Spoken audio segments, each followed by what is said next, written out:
Let's talk about something many couples feel but don't always know how to say out loud. That's intimacy, that feeling of closeness, that feeling of being seen, the feeling of being wanted emotionally and physically. Maybe you don't feel as close as you used to with your partner. Maybe the spark feels quiet, or just maybe you still love each other, but something feels missing. Hello, my lovelies. Welcome to another episode of In My Opinion by Oli. I'm your host, Oli, and if that's you, let me say this gently. You are not broken, and your relationship is not a failure. Intimacy doesn't disappear because love is gone. It fades when life gets loud, when life gets stressful, when life gets busy, or maybe when life gets heavy. Today, we're talking about intimacy problems, what they really mean, and how to rebuild closeness without shame or pressure. And they are just simple tips. Intimacy, Intimacy is about feeling emotionally safe. Intimacy is about being able to talk without fear. It's about feeling wanted, not needed. It's about the feeling that is close, even in quiet moments. You can live together, talk every day with your partner, share responsibilities in the same home, but yes, and still feel lonely. That kind of distance hurts deeply because it's quiet and it's hard to explain. Sometimes one partner feels rejected and the other feels pressured, and neither of you feel understood. That that doesn't mean someone is wrong. It means your connection needs attention. For many couples, intimacy fades emotionally first. Maybe with stress, everyday problems, unresolved conflicts, maybe feeling unappreciated, not feeling heard. Over time, emotional walls go up, and maybe there is something that the discussion might rise up, and somebody might say, I don't want to argue with you, I don't feel safe opening up, or maybe I'm tired of explaining myself. And when emotional closeness fades, physical closeness often follows. Not because attraction is gone, because safety is. Intimacy grows where people feel accepted and not judged. This is one of the hardest parts for couples, and that is mismatched desire. One person wants closeness more often, and the other wants space. The other wants rest, maybe less physical connection. The one who wants more may feel rejected, unwanted, or maybe lonely. And the other one that wants less may feel pressured, may feel guilty, or overwhelmed. Both of you are hurting at that moment. Mismatched desire doesn't mean one person loves more. It means people experience connection differently, especially under stress, especially under exhaustion, or maybe emotional strain. Desire is deeply connected to how safe, rested, and emotionally supported we feel. Many people don't talk about intimacy struggles because of they feel ashamed. And shame and silence make intimacy harder. They think something must be wrong with them, or maybe they might say to themselves, we should have figured this out by now, or other couples don't struggle like this. You don't have to compare yourself with other couples. But intimacy challenges are incredibly common. For example, especially in long relationships, silence creates distance. You have to connect with your partner. Honest conversation creates understanding. You don't need perfect words. You just need honesty with kindness. I'll give you simple tips and solutions that can help rebuild intimacy gently. Okay, and it's always step by step. It doesn't just have to work at that time, you just have to give it time. Okay, my lovelies, the first solution could be honest about your needs. Be honest about your needs, not with blame, but with vulnerability. Instead of you saying to your partner, "You never want me," why don't you try saying, "I miss feeling close to you"? Talk about it. Talk about what helps you feel loved.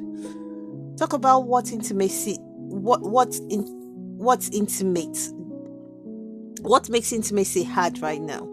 Talk about what you need more and or maybe less of. Okay, talk with your partner. Start with emotional closeness. Intimacy doesn't always start in the bedroom. Intimacy starts with listening. Intimacy starts with checking in. Check in. Maybe check in where if the person is not close by. Maybe if the person is at work, your partner is at work, you can text, you can call. How are you doing? How is work? How is work going? Just check in. Share your feelings and feel appreciated. Ask each other questions, or you can ask each other this question: what helps you feel close to me? That is a very, very simple question that you can ask your partner, or you can ask each other. Make time for connection. Life is busy. Oh my goodness, I know. My lovelies, life is busy, but connection needs intention. That could look like maybe short walks together, short daily check-ins, as I said earlier. Phones away during conversations when you are together with them. Okay? Intentional time without pressure. You don't have to ask your partner, "I would like to talk to you," or "let's talk." That builds up pressure. It has to be a gradual process. Small moments matter. No matter how the moment is, little matters a lot. Use small gestures. Intimacy grows through small gentle acts, like holding hands, like PDA, public display of affection. Maybe a hug that lasts a little longer, or maybe compliments. "Oh, I love that dress on you. I love your shoes. I love the way you speak. I love your hair." Something like that. And sitting close to your partner. This builds safety and it builds warmth.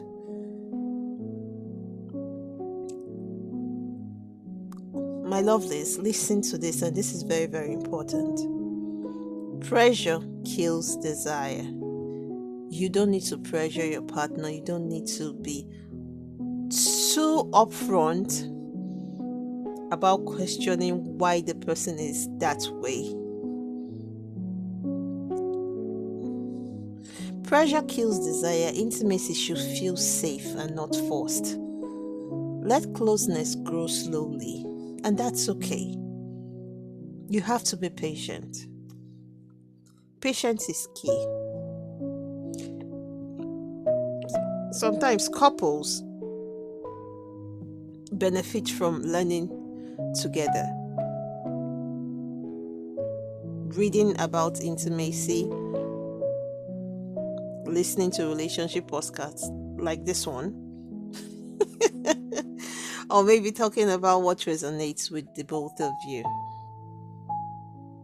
This reminds you that you are not alone. And you could consider counseling if needed.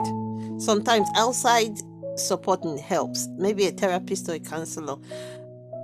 It creates this, I would say, creates a safe space. It helps untangle emotions and it helps guide honest conversations.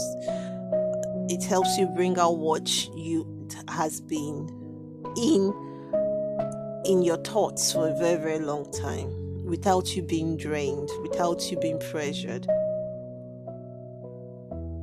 It could help. And when you seek help, it's a sign of care and not failure.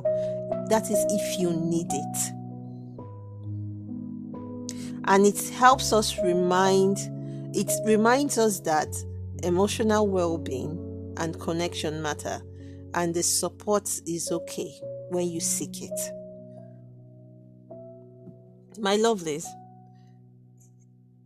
if intimacy feels far from you right now in your relationship, just take a deep breath right now and listen to me. You are not behind. You are not broken. You are human. Closeness can be rebuilt gently, slowly, and honestly. Start with one conversation. Start with one kind touch. One moment of openness. One moment of vulnerability. That's how intimacy returns. I'll leave you with this quote. Intimacy is not about perfection. Intimacy is about feeling safe enough to be seen. I'd like to hear from you, my lovelies. Share in the comments what helps you feel close in a relationship, maybe a small step that helped to rebuild your intimacy, or a lesson you've learned about connection. Your story might help someone else feel less alone. So, my lovelies, thank you for listening. Take care of your heart and take care of each other. And always remember, remain calm. Until next time, my lovelies. Bye.